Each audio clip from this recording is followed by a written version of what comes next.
Une dizaine de tours d'horloge déjà, les députés de l'Assemblée nationale se statuent toujours sur les projets de loi de la session extraordinaire. Le parrainage et la CREI sont examinés. Le contenu local est la pierre angulaire de l'exploitation minière par l'optimisation des revenus. 65 ont taux appréciés par l'Union africaine, l'UEMOA et la CEDEAO en mission au Sénégal. Un drame s'est encore produit sous les eaux du fleuve Sénégal. À Podor, une fillette accompagnée de sa mère est décédée. Sa jumelle est toujours portée disparue. Les recherches se poursuivent et une enquête est déjà en cours. Du télétravail en cette période d'hivernage, une meilleure astuce d'efficacité dans le travail. Dakar se prépare à accueillir ces fortes pluies avec des travailleurs et des entreprises qui pensent déjà à une meilleure méthode. C'était les grands titres de ce journal. Le développement, c'est dans un instant. Mesdames et messieurs, bonsoir et bienvenue. Les députés de l'Assemblée nationale sont actuellement en séance plénière depuis 9 heures. Ils examinent plusieurs projets de loi, dont un portant révision de la Constitution. Ils procèdent également à l'examen d'un projet de loi modifiant la loi portant code de procédure pénale. Les autres sujets sur lesquels se statueront sont relatifs à la réduction du taux de parrainage, la création d'un parquet financier à la place de la Cour de répression de l'enrichissement illicite. Le ministre de la Justice, Ismaïla Madior Fall, est chargé de répondre aux questions des députés. Nous y reviendrons dans nos prochaines éditions. Le grand rassemblement de la plateforme des forces vives de la nation prévu demain de 15h à 19h est interdit par le préfet du département de Dakar. Dans un arrêté publié par l'autorité, les motifs avancés sont des risques de troubles à l'ordre public et entrave à la libre circulation des biens et des personnes. Le mardi 18 juillet passé, le F24 avait annoncé son plan d'action de lutte pour la satisfaction de ses revendications, à savoir l'organisation de façon inclusive et transparente de l'élection présidentielle, la participation de tous les candidats et la libération de tous les détenus politiques. Parlons à présent de cette actualité, un souffle de liberté, mais il ne sera que provisoire, conjointement attribué à Birame Souleye Diop et El Malick Ndiaye, tous deux membres du parti, les Patriotes africains du Sénégal pour le travail, l'éthique et la fraternité. Le président du groupe parlementaire de la coalition Yewwi Askan Wi était mis en arrestation suite à sa sortie émaillée d'écart dans ses propos offensant le chef de l'État Macky Sall et jetant le discrédit sur les institutions de notre État, nonobstant ses excuses qu'il aurait présenté. Quant à El Malick Ndiaye, secrétaire national de la communication de PASTEF, devait répondre d'actes de manœuvre de nature à compromettre la sécurité publique, diffusion de fausses nouvelles, entre autres. 500 policiers ont été mobilisés dans la nuit du mardi au mercredi pour des raisons d'ordre sécuritaire. L'opération initiée par la Direction nationale de la sécurité publique qui s'est produite de nuit a permis l'interpellation de 325 personnes présentant diverses infractions passibles de poursuites judiciaires. La direction rappelle de la mise en œuvre de sa mission régalienne d'assurer la stabilité. Récit Fatima Bintoundour. Une opération tampon à travers tout le pays a permis d'interpeller 325 individus. La spontanéité de policiers en uniforme et en civil au nombre de 500 avait pour seul objectif dans la nuit du mardi 18 au mercredi 19 juillet 2023 de lutter efficacement contre la délinquance et la criminalité en général. Les chefs d'inculpation varient selon la nature des contrevenants. Pour la grande fouille approfondie d'identité, 181 ont été arrêtés. Des cas d'ivresse ont été identifiés aussi. Les interpellations étaient de 79. La nécessité d'ouverture d'une enquête concernait 26 individus. 13 autres ont été appréhendés pour des affaires liées à la drogue. La liste, loin d'être exhaustive pour les enregistrements d'infrastructures, avec 6 mises en cause pour faits de coups et blessures volontaires, 2 pour vol en réunion et 6 autres pour délit de faux et usage de faux. L'infraction d'escroquerie était relevée. Celle financière correspondait à 23 cas. 2 personnes arrêtées pour conduite sans permis, tandis que 2 autres ont été interpellées pour abus de confiance. La descente nocturne des Pandores visait aussi à assurer la sécurité des biens et des personnes en appréhendant 6 individus pour association de malfaiteurs. et 2 autres pour avoir impliqué dans une risque sur la voie publique. La direction de la sécurité publique du Sénégal dit maintenir les opérations de sécurisation dans tout le territoire pour la stabilité nationale. Je l'annonçais dans les grands titres de ce journal, le contenu local sénégalais est un maillon essentiel dans l'exploitation minière. Les revenus de cette dernière sont jugés favorables au développement à 65% par les institutions africaines en mission au Sénégal. Une invite est faite au gouvernement à plus d'optimisation des ressources minières, surtout à l'exploitation prochaine du gaz et du pétrole. Ibrahima Gueye, secrétaire général auprès du ministère des Mines et de la Géologie. Le contenu local est devenu une opportunité énorme pour nos différents États d'optimiser davantage les revenus tirés d'une exploitation minière. Comme je vous l'ai dit, l'ensemble de nos institutions communautaires, l'Union africaine avec la vision minière africaine, la CEDEAO et l'UMOA ont particulièrement recommandé aux États membres de déployer des dispositifs qui pourraient permettre de promouvoir davantage le contenu local dans nos différents secteurs, d'appuyer particulièrement les PME et PMI nationales en vue de structurer davantage notre économie et de tirer le maximum de profit des exploitations minières.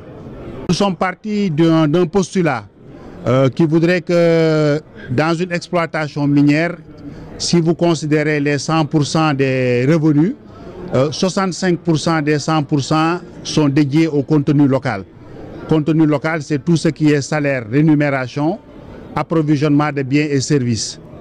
C'est 18% qui revient à l'État par les taxes et les dividendes et 17% qui revient au bénéfice de l'entreprise. En ce moment-là, nous avons estimé qu'il fallait qu'on ait des politiques et des stratégies efficaces pour permettre à nos opérateurs économiques et nationaux de pouvoir tirer le maximum de profit. Diminuer les tâches domestiques des femmes pourrait considérablement amoindrir la discrimination dans les entreprises. Un projet veut plaider pour l'amélioration de l'accès à proximité des services de garde pour les femmes qui sont de véritables leviers de création de richesses pour le développement durable. Écoutons le professeur François-Joseph Cabral, coordonnateur du projet. Malgré l'émergence d'une classe moyenne féminine en Afrique, les femmes continuent à être désavantagées face aux opportunités d'emploi comparativement aux hommes.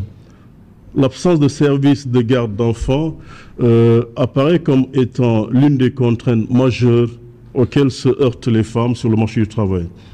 Cette situation mérite d'être étudiée pour une réelle prise de conscience des enjeux. Il s'agit en effet de permettre aux femmes de libérer du temps indispensable pour leur insertion, leur promotion et leur leadership dans le monde du travail. Le poids du travail domestique détériore la santé des femmes et les prive de l'accès au marché du travail. Elles occupent des emplois précaires, peu rémunérés, avec peu ou pas de protection sociale. Elles subissent une discrimination salariale. Le coût économique de cette absence des femmes du marché du travail est élevé pour l'économie nationale. Or, les femmes ont de fortes potentialités en matière de contribution à la création de richesses grâce aux opportunités de promotion économique et sociale qu'ils procurent aux femmes. Les services de garde d'enfants accélèrent l'atteinte aux objectifs de développement durable 3, 4 et 5 et favorisent un développement inclusif. À Podor, un corps sans vie d'une fillette a été repêché dans les eaux du fleuve Sénégal à bord de l'embarcation d'une pirogue qui venait de Toufndé, Djami, un village mauritanien. Il y avait les membres de sa famille et un piroguier. La jumelle de la victime est toujours portée disparue. Quant à leur mère et le piroguier, les sapeurs-pompiers de Podor attestent qu'ils sont bien vivants. Les recherches se poursuivent toujours. La brigade de la gendarmerie a ouvert une enquête pour élucider les circonstances du drame. La mère des 2 jeunes filles revenaient d'un voyage à Nouakchott. Elle venait à Podor pour un séjour de quelques jours chez ses parents, habitant le quartier Bodienne. Évoquons à présent le sujet de l'immigration clandestine. C'est au tour des pêcheurs de Saint-Louis de sonner l'alerte lors de la rencontre de la commission d'attribution des licences de pêche hier. Ils ont dénoncé l'octroiement scandaleux des permis au privé par l'État du Sénégal qui entraîne des conséquences sociales néfastes comme la rareté des ressources halieutiques. Face à ce fait, les acteurs de la pêche de Saint-Louis n'en voient pas une autre raison qui expliquerait le grand bond des jeunes au voyage d'outre-mer en pirogue au prix de leur vie. La matinale pluvieuse de ce jeudi ne sera pas la dernière puisque l'hivernage à Dakar ne fait que commencer. Les ouvriers et les entreprises de la première heure réfléchissent déjà sur des méthodes d'adaptation pour maintenir leur performance dans le temps. Les opportunités à saisir ne manquent pas comme celle du télétravail. Reportage Emmanuel Sarr et Cheikh Tidiane Thiam. Ce matin, des précipitations ont été notées dans plusieurs localités de Dakar. Ici à Yoff, elles n'ont pas duré assez longtemps pour que les activités puissent reprendre cours, c'est les travailleurs. Bien sûr, l'hivernage a un impact négatif sur nos activités. Cela se manifeste à travers des horaires de travail et des déplacements.